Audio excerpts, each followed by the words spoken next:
Hi, everyone. How's everyone's energies? Everyone, woo, right? As our chairman said, 5 fingers when they're together make a good, let's do this, right? So you know what happens when I come on stage? You know what happens, right? Data, data. So we have our live polling is open. We're going to do 2 questions. So if you will remember, that you can scan the QR code on the back of your badge or on the table. If you're online, welcome back online. Woohoo! We have a global footprint. Tomorrow we'll show you the map. We are now live streaming in some places where some people should be sleeping. So we're very grateful to have you back. So the mentee.com is enter the code, and then you have the URL. So let's look at these first question. So the first question, if we could, what drivers are most likely to reverse the upward trend in the number of people facing hunger? So this is a word cloud, so we'd love for you to type in words, and we'll start to populate it. So you can say accountability. You could say gender justice. So continue to type in. We'll see how it continues to live poll and build. If you like a word, type it in again.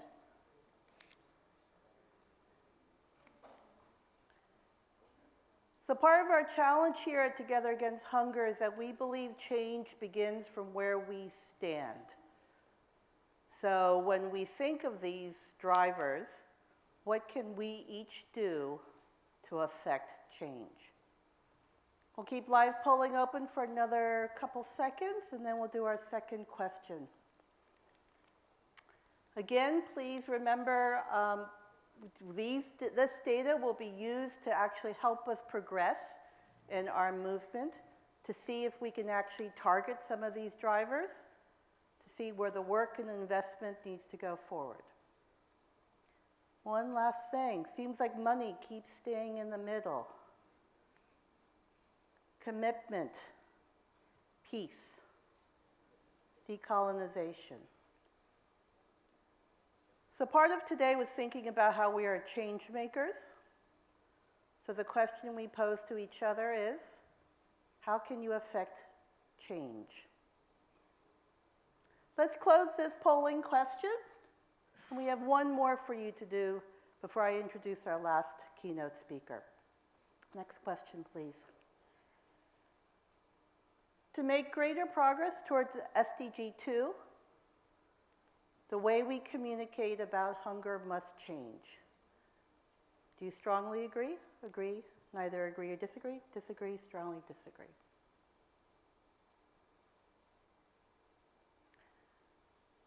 We're going to be hearing this afternoon from our keynote speaker, Yusuf Omar, who will teach us a little bit about how we each communicate, how we share and we see hunger everywhere we look. So let's see what the data shows.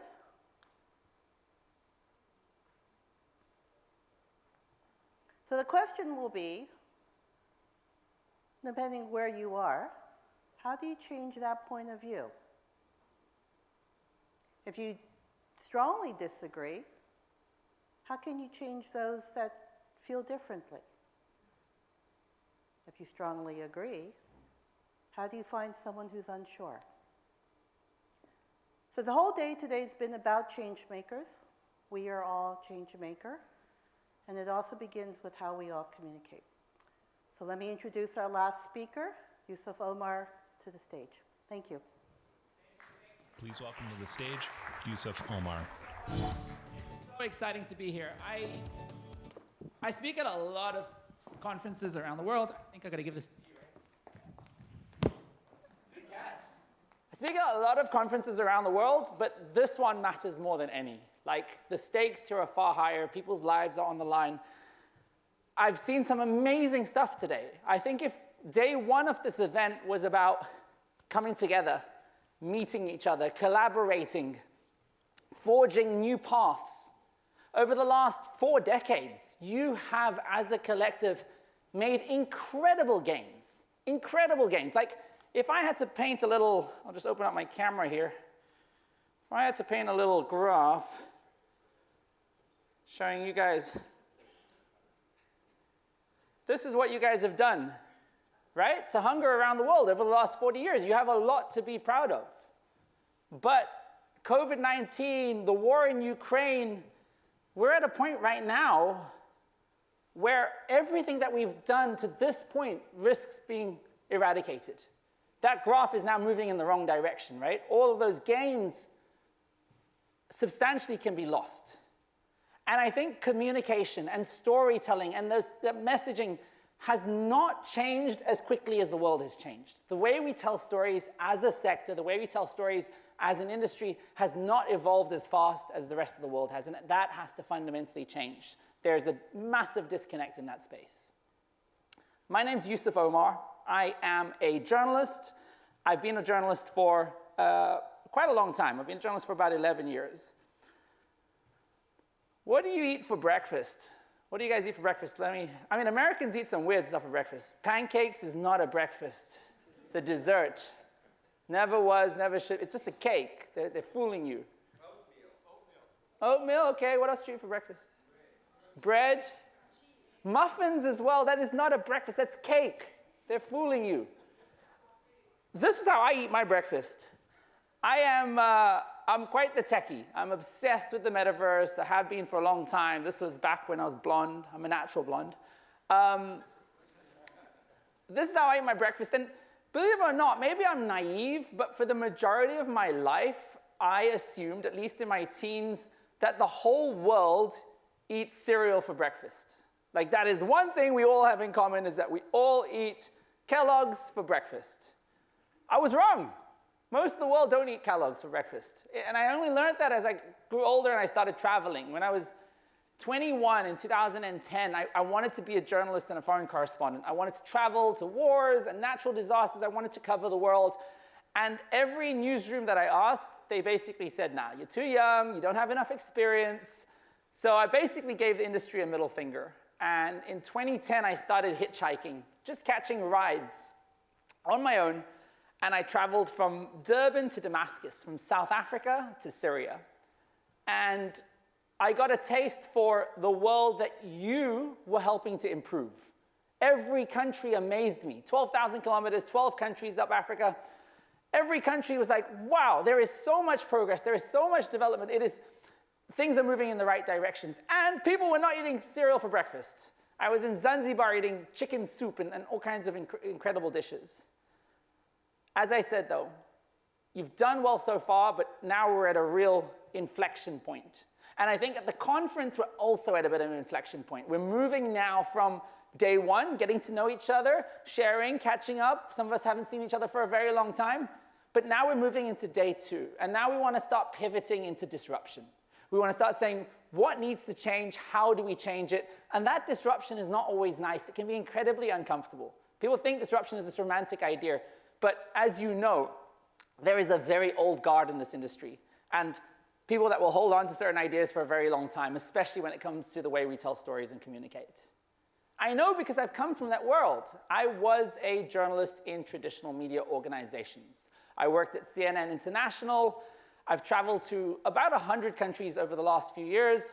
I covered the Syrian civil war, and I've seen a lot of stories in my life, and I've seen the old way of telling stories, the big broadcast cameras like are in this room, the very expensive budgets, the deployment of massive crews, the kinds of content that we create through that modus operandi, that operating system.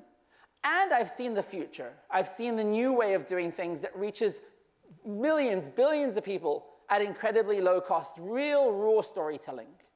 And during this presentation, I hope I can give you a little glimpse of where the future of content creation is going and why that is relevant to the fight against hunger and how we need to be driving our communications in a different direction. The way we tell stories fundamentally lacks diversity. If you have a communications or a media team and they are not representative of the kinds of audiences or the kinds of beneficiaries that we are serving, you're never going to be able to clearly articulate what's really happening on the ground. How can a marketing team in London or New York or Paris understand what's happening in Bidi Bidi refugee settlement in Uganda? The only way that we can create a more diverse communication strategy, way of telling stories, is by empowering people on the ground to tell their own stories.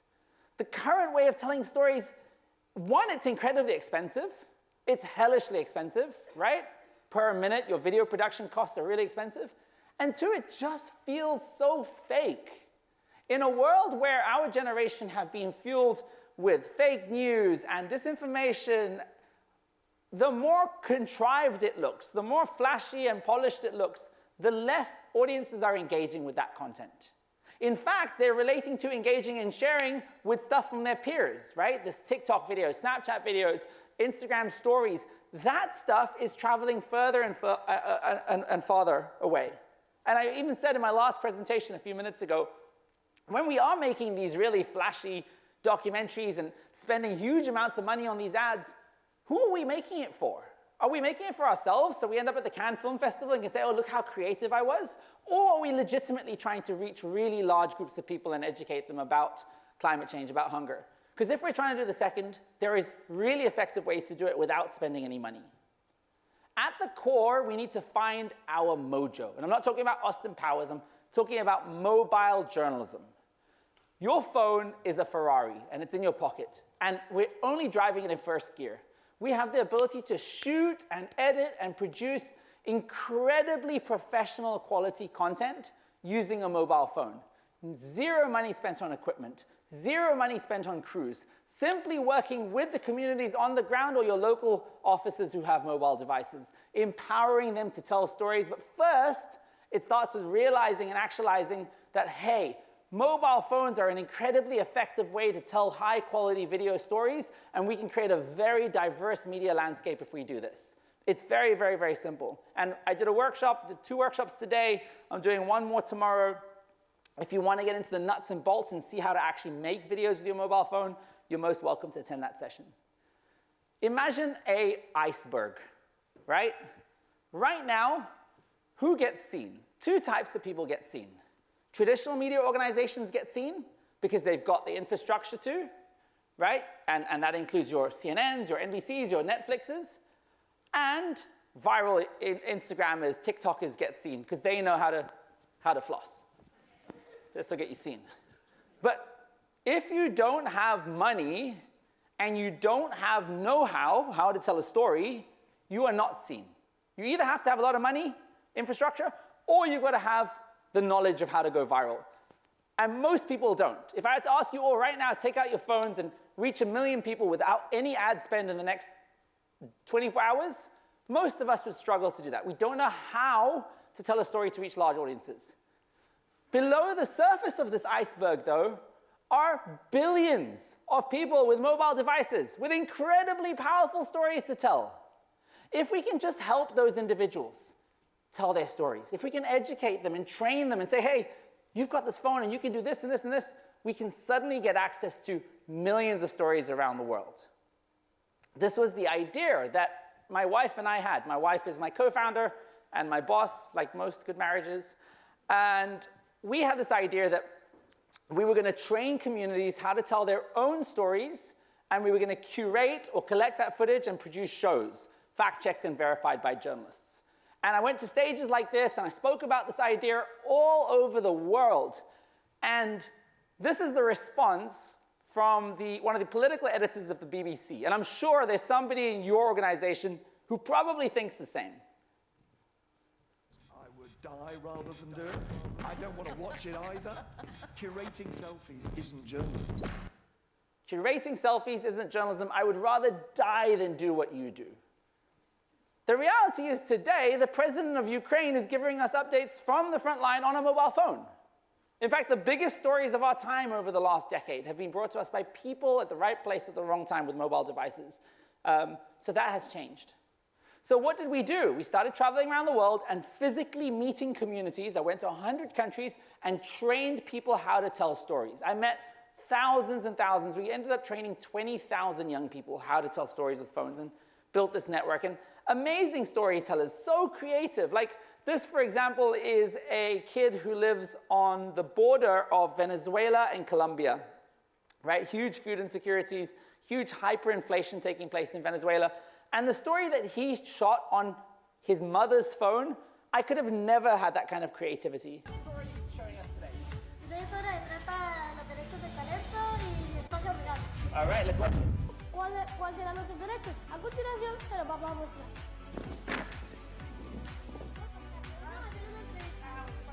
¿Qué es lo que se tiene que ver? Nada. Dicen que tenemos derecho a la educación, perdón, a la alimentación. Pero eso es lo que encontramos en nuestras casas. Solo 154 huevos, una harina. Miren, pueden ver que no hay nada, pero ni sirve porque se los comen los ratones. Dicen los líderes que tenemos derecho a la educación, pero es que no hay alimentos. Los líderes, nosotros tenemos un derecho al agua. Pero, miren lo que encontramos en nuestras casas. Tenemos, con esta agua sucia, lavamos los trastes, quedan grasosos y malolientes. Con esta otra agua, tomamos. ¿Se parece justo tomar agua en potes? Nuestros derechos es el derecho a la protección. En este barrio no hay... I'm going to skip past this for time, but the point is that kid filmed the video, scripted the video, conceptualized that whole idea. I've never been to that kid's house, and edited the video on the mobile device. The kid was entirely in control of that production. To move into this space, we cannot be control freaks. We have to be okay with giving power back to communities to tell their own stories. And if we can get past that, we can unlock incredible storytelling. We can really find out what's happening on the ground. This is another example in Bidi Bidi refugee settlement in Uganda. First up, we cross to Job, who is in the field looking at how sport can be used to unite us. Job, what's happening there? Hello, Yusuf. Here in the sports ground. Here we have our best player. He's really cute, Job, and he's still making videos. The thing is, no matter how you tell a story, whether it's mobile journalism or whatever the format, ask yourself, would your friends discuss this story over lunch? Right? If you're digging a water well, a borehole in Zimbabwe, is that as a standalone an engaging enough story idea that it's going to drive conversations in person? What do you guys think? Probably not, right? But if you did a story, and I'll show you a story in a moment, on how COVID-19 increased teenage pregnancies in refugee camps, far more engaging story. So continuously ask yourself that question. I took the liberty of placing some Action Against Hunger content on a feed to give you an idea of what you're competing with these days. Where does your eye go to in this frame? Which image does your eye go to? Which one? Eye waxing. Yeah? Are we all in for eye waxing? But this is what you're competing with, right? The feed is an incredibly saturated place. There are incredibly engaging pieces of content that have been optimized for it to be clickbaity, to have watch time, to get people in. And you're trying to tell somebody something really important about why we should solve for world hunger. You are competing with these players, whether you like it or not. All of this content that you're investing in needs to be optimized for social. You need to be thinking about your thumbnails and your share text and your headlines before you even commission the piece of content. You can make the best video in the world, but if nobody clicks through to it, who cares? Which video are you clicking on here? Good morning. Yeah, good morning.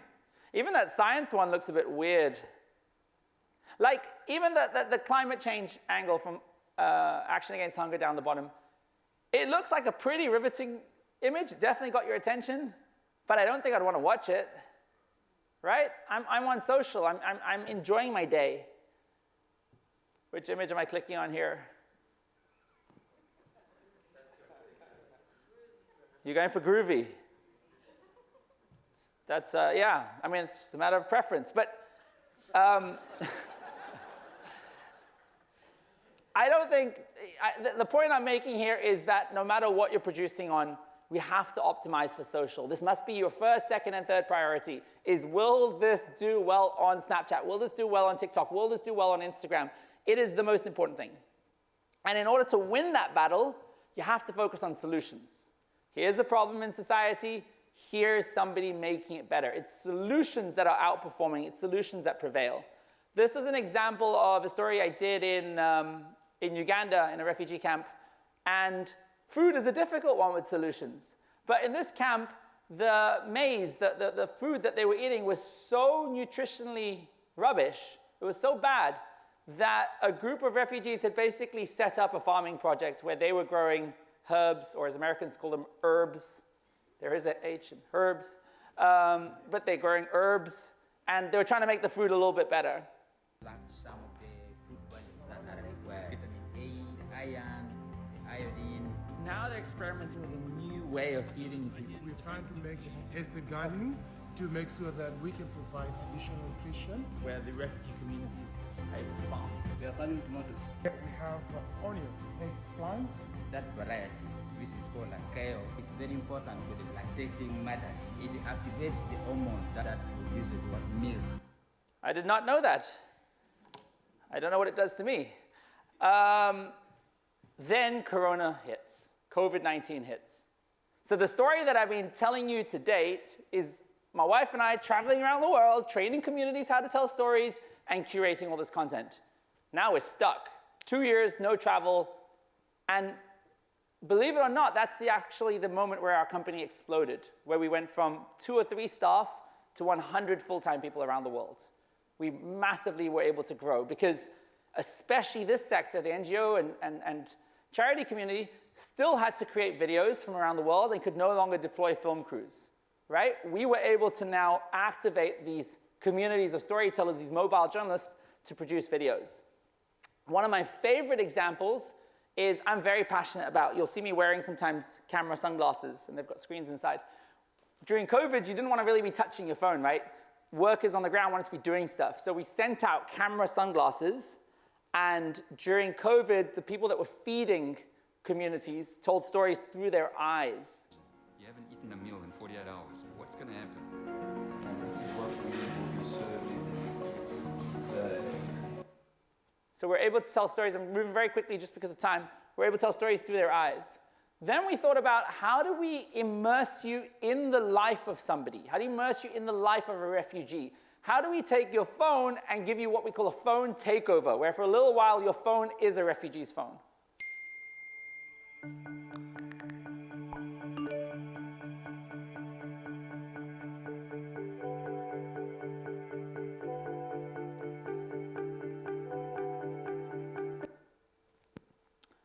Really interesting concept, and what you learn at the end of this video is that child marriage is connected in communities such as Afghanistan to food insecurity. And you're suddenly like, holy shit, something I did not even consider is possible. And I think the unexpected consequences of hunger is a really interesting space to work in. Leon! Hold on, baby. Let me find out what's happening.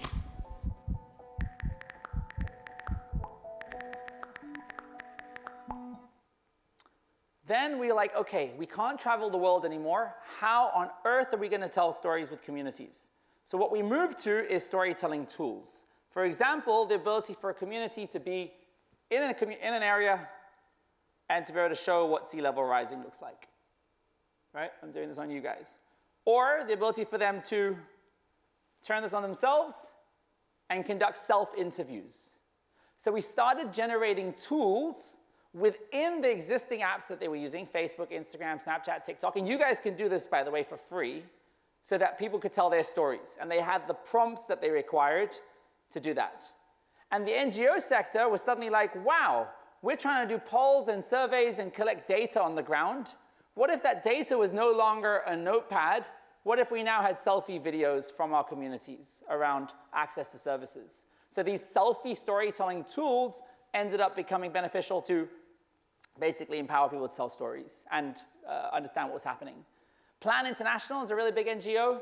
They wanted to make videos in 43 countries with 43 kids, 3 minutes each. And we were able to distribute these tools and curate them into shows. Hello. Morning. Hi. Hi. Namaste. Hello. China, Guatemala, Liberia, Indonesia, Malawi.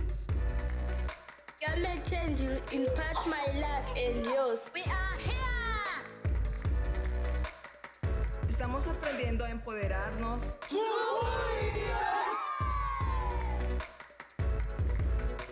junto com o Plan Internacional. We change things in our community for better. Thanks for watching my story. So really, really easy to do. Then for World Refugee Day, we got in touch with this kid who was a Syrian refugee living in Germany and had him tell a selfie video. One thing people get wrong about refugees. They think we were always poor, but that's not true. My name is Hussam, and We did the same thing with Job. You remember you saw Job a little bit earlier? Now he's grown up. I am Job, a mobile journalist and a South Sudanese refugee living in Bidibidi refugee settlement. Did you know that COVID-19 increased teenage pregnancy in my community? When COVID-19 started, And we're doing the same with Oxfam right now, looking at ways to help their communities tell stories. magacaygu waa caawiya tooshka wuxuu badbaadiyey noloshayda magacaygu waa caawiya ismaaciil xaashi waxaan ku noolay meeshadeeda kaanbarwa.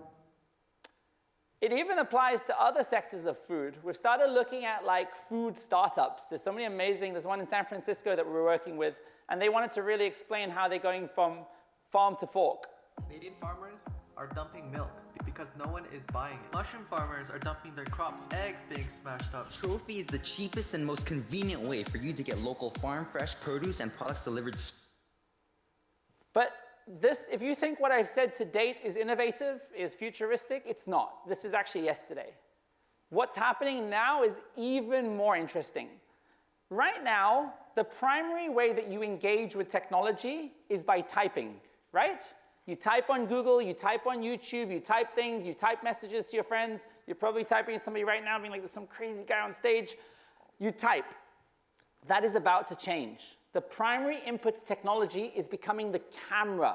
You've seen it. You're scanning menus. You're scanning QR codes. You will have an environment very soon where communities will scan the soil to see the quality of it. They'll scan the sky to see the weather. We need to move our communication strategy rapidly into a camera-first direction. By 2025, 75% of the world's population will use augmented reality camera technology on a regular basis. This will empower communities that can't read or write to access the internet. It is a phenomenal idea. We were working with the United Nations and they wanted to create videos with citizens around the SDGs. And we were able to create these butterfly wings. So people could open up their Instagram camera, wear butterfly wings, and tell stories. You guys all know the idea of a butterfly effect, right? Something starts here and it has consequences. And try hard to look beyond the gimmick of like something colorful and think of it as playful. This is actually a very powerful storytelling tool. So it looks crazy, but imagine the ability to create these little tools within people's cameras that enable them to tell stories about the subjects that you care about. For example, being able to put them through their mobile camera into a refugee settlement. We are here in Bidi refugee settlement.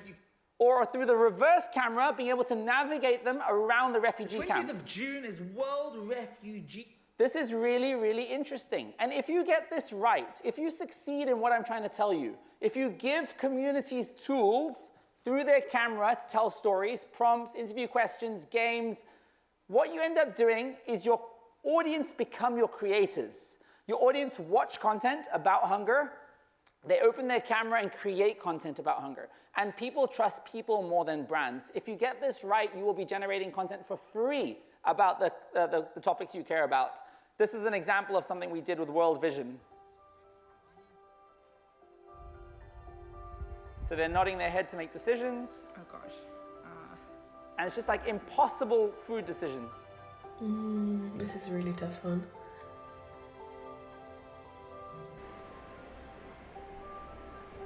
$41 million people. This is a really, really interesting, I'm gonna skip past this. So what have I told you? I've told you to find your mojo, your mobile journalism, focusing on solutions-based storytelling. I've told you to make storytelling tools for your community. Give them prompts so that they can create videos around the subjects that you care about.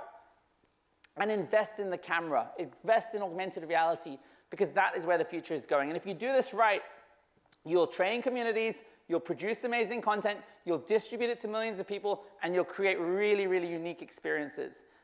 I'm from a company called Scene. This is what we do. We train communities how to tell stories, and we curate it into shows. We've got 6 million subscribers around the world. We were doing nothing wrong. I've never seen so many dead bodies. I'm a journalist.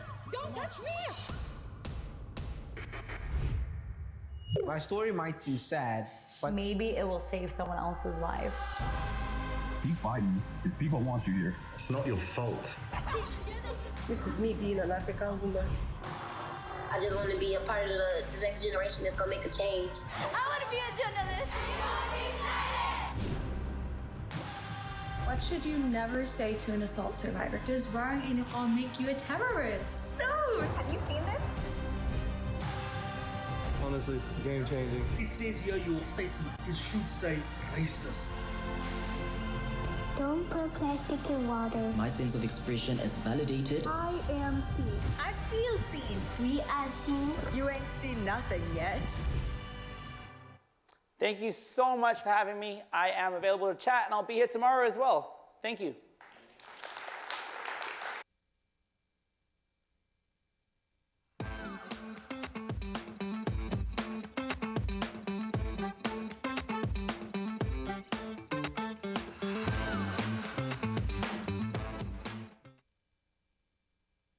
Ladies and gentlemen, please proceed to Studio K for the closing plenary.